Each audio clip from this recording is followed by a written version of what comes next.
This is TLV1.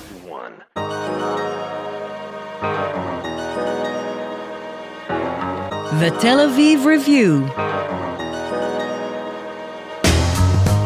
Hello and welcome to the Tel Aviv Review. I'm your host, Gilad Halpern. Every week we bring you conversations with authors about the books and research and other things that we like. And if you like us, please consider becoming a Patreon supporter by going to our homepage. That's tlv1.fm/Tel Aviv Review. Scroll down to the bottom and click the big red button that says Patreon. Click and support us. Some of you have been doing this for months and years, and we simply cannot thank you enough. My guest today is a professor of international history at the University of Leeds in the UK.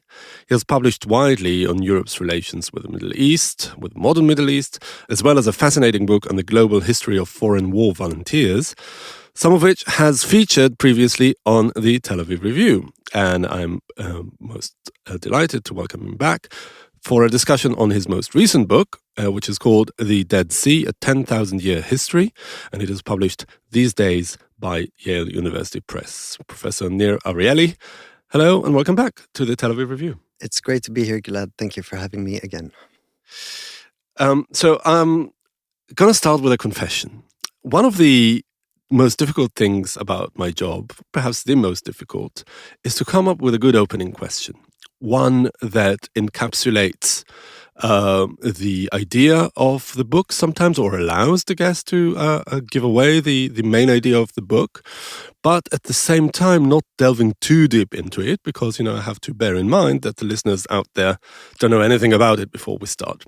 And when I share this, I don't know if frustration is the word, but this dilemma with people, they usually say, opt for the easy solution, which is just ask the guest, how did it come about? What made them go into that topic? And I'm a bit reserved about that because, usually the story is not that interesting. But in your case, because it is so unusual in the landscape of your scholarship, something that it has a lot to do with, geographical history as well as a, long history, 10,000 years. Usually your history is modern, is confined to several decades or centuries. How did it come about? What made you interested in the history of the Dead Sea? That's the perfect opening question. So it worked this time. It did. So when I finished my last book, I felt that I had said what I wanted to say about the topic, rather than... Which is the war volunteers? Yes. So From Byron to Bin Laden, which sort of came out a few years ago, I felt that I'd said everything I had to say, rather than rewriting the same book again. I wanted a new challenge. I'm interested in environmental history. And as you and I suppose many of our listeners will know, Dead Sea is suffering from a severe environmental crisis. So I thought that would be a good new challenge, and it would force me to go outside my comfort zone, to read quite broadly about topics that I'm not necessarily a specialist on, but to talk about something important, because part of the aim of the book is to draw attention to the Dead Sea, to its misfortune at present, and also to its glorious past, and show people that actually a lot of important, interesting things happened around this lake, and maybe we should do something to save it. So it took me a few years to study the topic, but hopefully I've come up with some interesting bits and tales about the Dead Sea.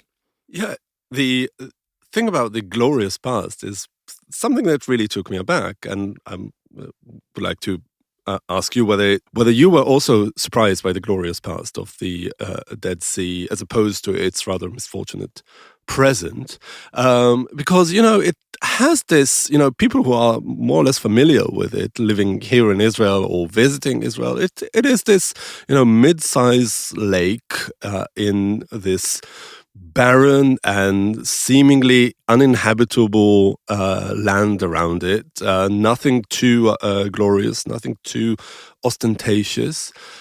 How is it that this glorious past is sort of disappeared? Why does it suffer from such bad press at present? Well, I think growing up here, people sort of know the history, or at least the outlines of the history, relatively well. Most people have been to the Dead Sea, maybe have climbed up to see Masada, know about sort of King Herod and his sort of monumental architecture. So we're vaguely aware, at least, of episodes of what happened next to the Dead Sea. But one of the things I try to show is that the Dead Sea is a place of contradictions. So there's a lot of different things that happened near the Dead Sea. Some of them have to do with sort of monumental structures, but many other things didn't. Obviously, it has a huge religious significance as well. So it's really kind of piecing together the different aspects that make the Dead Sea a really interesting and complex space, perhaps unique even when we look at other sort of geographical features. Unique how? Well, first of all, there's the geology of it. It's in the deepest place on land anywhere on Earth. So starts off at minus 400, but because its level is dropping, it's now somewhere around minus 438 meters. So that in itself is unique. Then there's the water of the Dead Sea, very salty, as you know. One of the saltiest bodies of water on Earth. And then when you visit it, you see it looks. Some people describe it as barren, as you did. Some people see it as spectacular, which also. It changes with the light. It's quite a remarkable place. So I think for many reasons, it is quite a special place, and you would struggle to find a lake quite like it anywhere. I was just going to ask, is it, I mean, did it come to prominence because of its location in the Promised Land, in the land of Israel, with all its history? Or, I mean, how is it compared to other salty lakes around the world and, bodies of water in more or less similar desert setting? Well, it has a double fascination, I think. First one is the kind of the physical properties of the lake. We have even in antiquity, Aristotle, other classic authors comment on the Dead Sea, the fact that there are no living creatures in it. It holds no fish. As a matter of fact, fish sort of run away when the Dead Sea comes near. And the fact that the buoyancy of the water, right? So anything you put in it will float. This is something that classical authors commented on. So that is one aspect. It's very kind of unique and special natural and physical characteristics. And then there's the spiritual and religious elements. So from very early on, there's a clear association for the Dead Sea area with the story of Sodom and Gomorrah. Although the Bible is not very clear about where precisely the cities of the plain were, in Judaism, Christianity, and later in Islam as well, there's a clear association with the Dead Sea area. So even to the extent that in the medieval period, you have authors coming and visiting, sort of travelers coming and visiting the area. Obviously, they can't see the destroyed city, so the assumption is that the lake must have consumed them, and now they're submerged; they're under the surface. How did it come about, this association? I mean, is it really like the post-apocalyptic sort of feeling that you get that is really resonates with the Sodom and Gomorrah story? Well, Genesis does say that it happens, that the story takes place in the Jordan Valley. The question was where precisely. And I think the area with its kind of eerie landscape lends itself really well to that sort of interpretation. So you have the Roman era Jewish historian Josephus, who says, yes, you can still see the shadows of the destroyed city. Obviously, the cities themselves are gone, but you can still see them on the landscape. So I think it was very easy for visitors to kind of imagine that the cities once stood in this very kind of spectacular, but at the same time eerie place. It's really remote, though. Not so much in terms of distance, but it's difficult to get to because it is so deep. How did that not interfere with the centrality of the place in ancient times? Now we can drive down and back up, but and up until like 100 years ago we couldn't. Yes, I mean, in a sense, it's not that far from Jerusalem. It's only about some 20, 25 kilometers, depending on where you start your journey from. So it's not far, but as you say, yes, it was difficult to get to. But at the same time, sort of, you had a lot of civilizations, sort of traveling, crossing. There's a lot of transport that happens around the area. We have sort of caravans of traders passing through and have done for hundreds of years, if not millennia.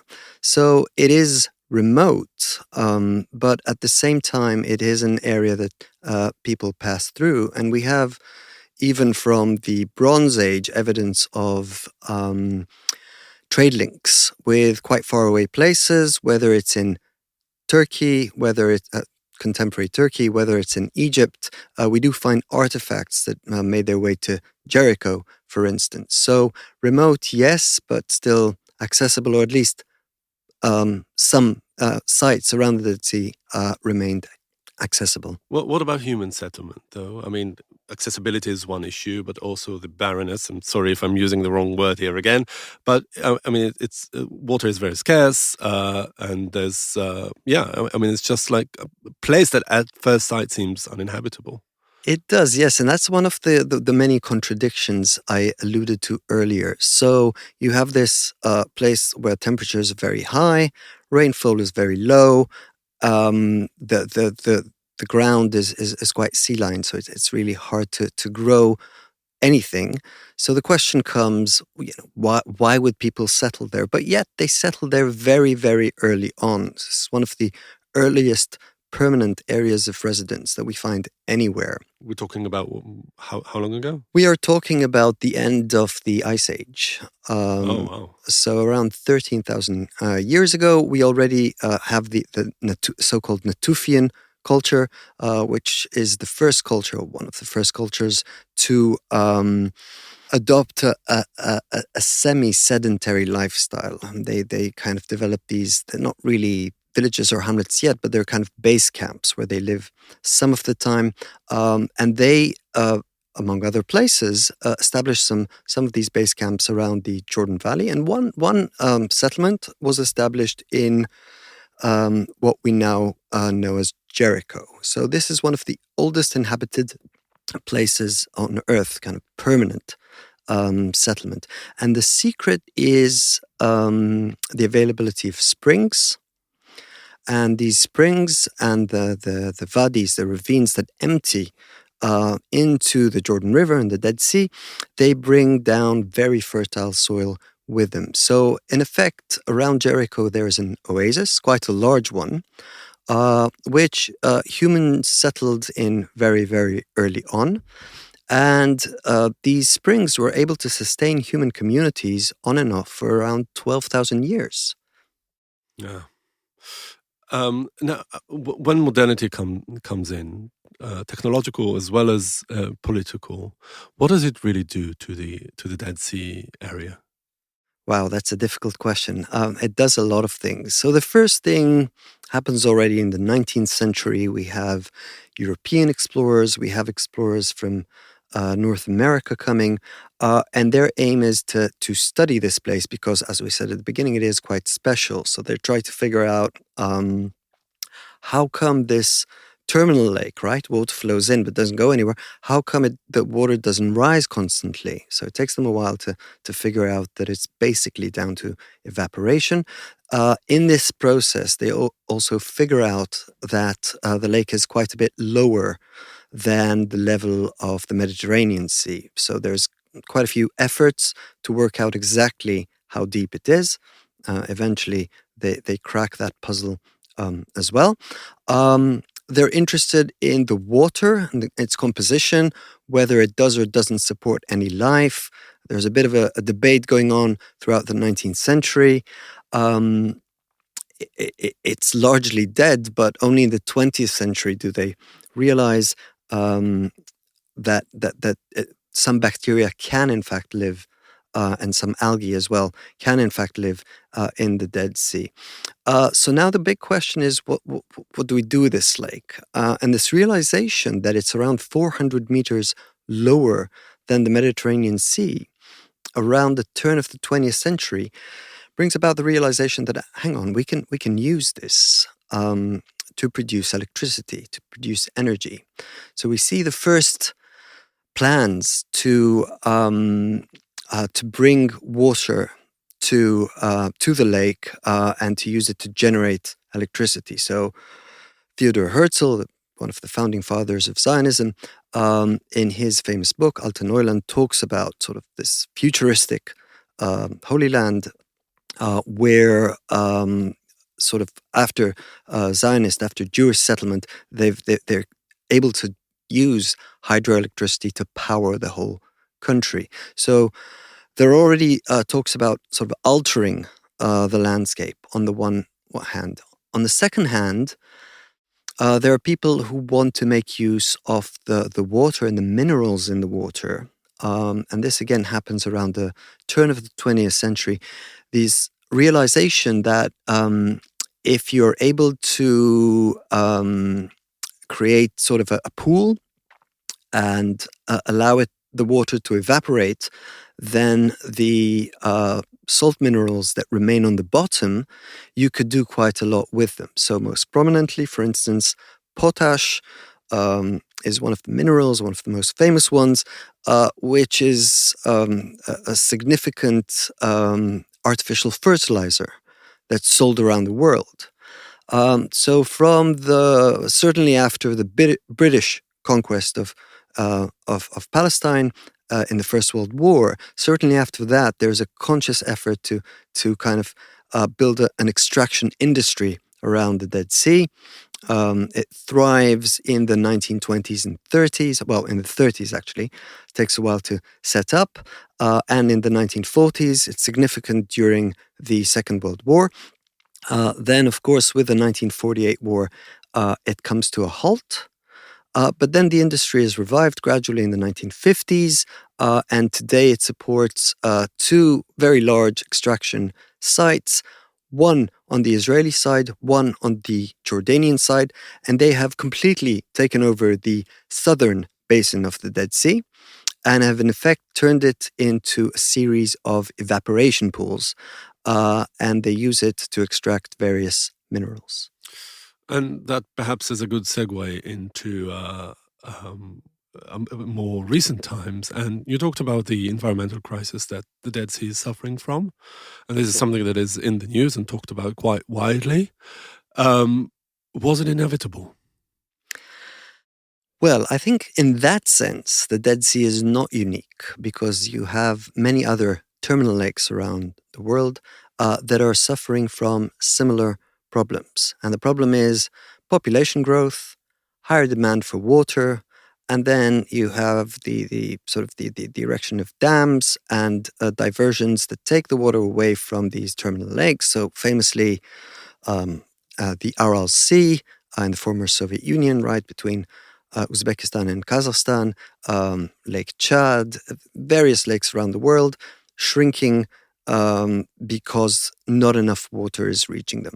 So a similar dynamic is happening here with the Israelis, the Jordanians, and the Syrians all drawing water that in the past flowed into the Jordan River and through it to the Dead Sea. So I don't know if I would use inevitable, but once we assume that population has grown quite significantly and demand for water has grown quite significantly, that much was to be expected. And of course, that's the major reason why the level of the Dead Sea is falling.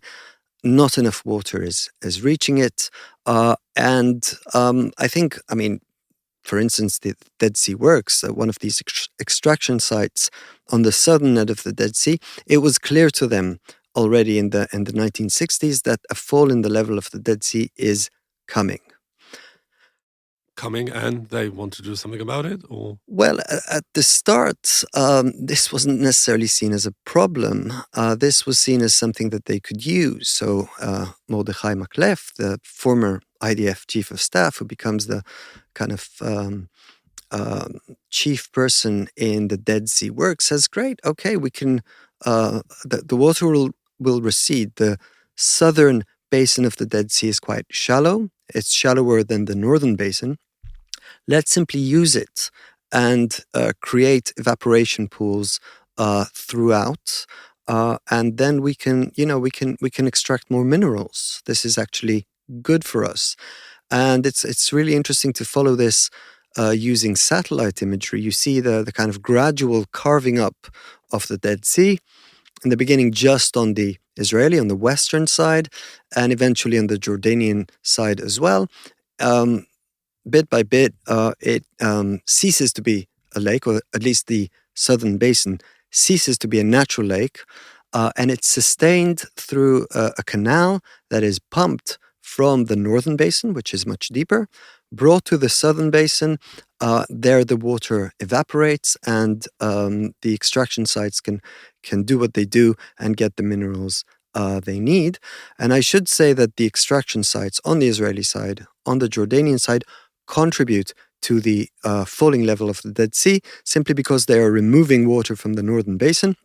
They are expanding the evaporation area, so more water evaporates, so they too contribute to the falling level of the Dead Sea. Is the Dead Sea at risk of disappearing? There's some discussion around that. The northern basin is quite deep. Water still flows into it, even though it's around sort of 10% of the historical flow. So it's likely to continue to drop for quite a few years. At a certain point in the future, the water that's flowing into it and the water that's evaporating from it will reach a new equilibrium. So we will be left at some point with a very briny pond there. The discussion is about how quickly this will happen. We have global warming. We have demand for water that's not decreasing. So there's a bit of an uncertainty how long this would take. We're likely to be left with something at the end, nothing like the historical Dead Sea. You said in the beginning that part of the motivation, what motivated you to write this book, was also the effort to save the Dead Sea. Maybe you can say something about what do you think the role of really scholarship in raising awareness and spurring people into action, the way you see it. Well, our great hope as academics is that people will read your books. People will read the book, or at the very least listen to this podcast. Yeah. I think, a lot of different people are trying to draw attention to the fate of the Dead Sea. You have environmental organizations, you have activists, you have artists that are sort of doing all kinds of things around the Dead Sea to try to draw attention. So I'm doing my small contribution by doing what I do, which is sort of researching history and writing about what happened. I think we're reaching sort of a key stage now. So in theory, sort of action, if it's not taken now, we might miss any opportunity still remaining to us quite quickly. One key point, for instance, is that in 2030, in a few years' time, the government concession for the Dead Sea Works is up for renewal, right? So this is an opportunity to insert some new demands into the new concession. For instance, asking the whoever, sort of, if it's ICL who currently holds it or any other company, will have to adhere to more stringent environmental criteria, undertake to return more water from the evaporation pools back into the northern basin. That is one thing that we could do. Another thing we can do, and another thing I wholeheartedly agree with many of the environmental organizations that I've been talking to, is that we should find ways to allow more water to flow down the Jordan River. This would have the double effect of reviving the river, which, as you know, is quite miserable looking, quite polluted. The water would flush the river, clean it up, restore its own ecology, and also make more water available for the Dead Sea. We have a very important site in the southern end of the Jordan River, just north of the Dead Sea, the traditional baptism site. Wouldn't it be great if we had sort of a proper clean river flowing there, for instance? So I think now... Why isn't it not done already? I mean, the reason there's a dam on the other end of the Jordan Valley, keeping all the water inside the Sea of Galilee, and it made sense once upon a time when most of the water used by Israelis came from there, but this is no longer the case. Well, I think the water in the Sea of Galilee serves a lot of purposes, one of which is to Israel undertook in its initial peace agreement with Jordan and in subsequent agreements since to provide the Kingdom of Jordan with an annual quota of water. So this is one of the things the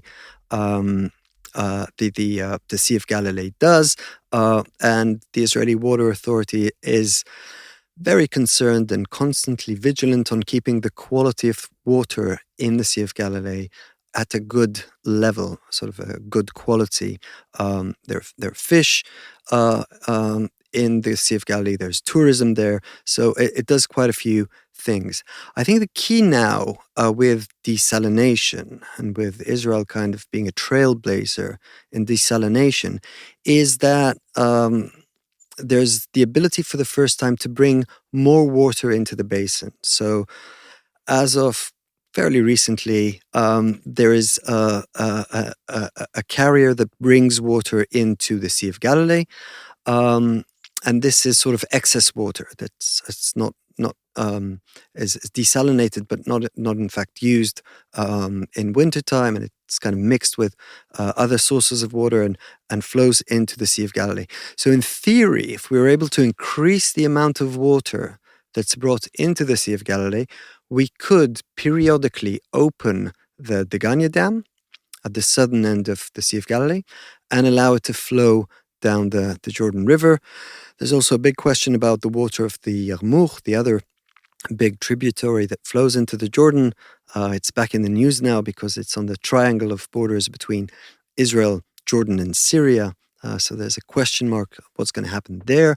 But in essence, if we could make water more available using this new technology that's available to us, then we could go some way towards at least stabilizing the level of the Dead Sea. I want to go back to something that we touched upon very briefly, and that is the sort of historical perspective of this book as opposed to your previous ones. Does it make a difference to you as a historian to study a 10,000-year history as opposed to several decades or a couple of centuries in terms of it's a real methodological question?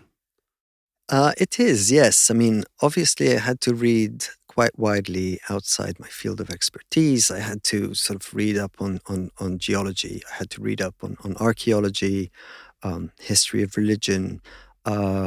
Medieval history is sort of not an area that I'm a great expert on. So it required a concerted effort on my part, but also because this is a book that eventually is directed at a broad audience, not necessarily fellow academics.